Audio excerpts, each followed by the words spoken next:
सोचिए, अगर कोई ऐसा व्यक्ति जिसकी जिम्मेदारी है कानून की रक्षा करना, वही अपनी लापरवाही से देश के दुश्मन या राज्य के खतरनाक कैदी को भागने का मौका दे दे, तो क्या होगा?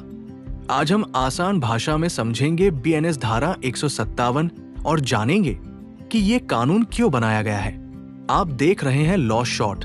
बीएनएस की धारा 157 उस स्थिति से जुड़ी है जब कोई लोक सेवक जैसे पुलिसकर्मी, जेल वार्डन या सुरक्षा अधिकारी किसी राज्य कैदी या युद्ध कैदी की अभिरक्षा में होता है और वो जानबूझकर नहीं बल्कि लापरवाही के कारण उस कैदी को जेल या हिरासत के स्थान से भागने का अवसर दे देता है।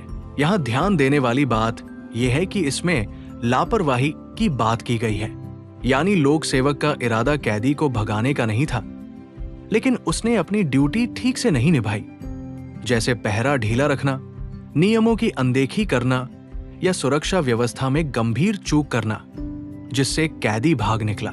ऐसे मामले में उस लोक सेवक को साधारण कारावास की सजा दी जा सकती है।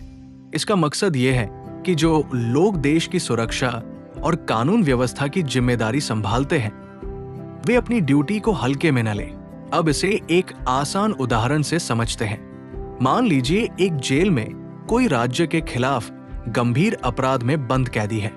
जेल का एक गार्ड रात की ड्यूटी में सो जाता है और दरवाजे की जांच नहीं करता। इसी लापरवाही का फायदा उठाकर कैदी जेल से भाग जाता है। भले ही गार्ड ने जानबूझकर कैदी को न भगाया हो, लेकिन उसकी लापरवाही की वजह से ये हुआ। ऐसे में उस गार्ड पर बीएनएस धारा 157 लागू होगी। सीधे शब्दों में कहें तो ये धारा लोक सेवकों को याद दिलाती है कि लापरवाही भी अपराध बन सकती है, खासकर तब जब बात राज्य कैदी या युद्ध कैदी की सुरक्षा की हो। अगर आपको कानून को आसान भाषा में समझना पसंद है तो जुड़े रहिए लॉ शॉट के साथ।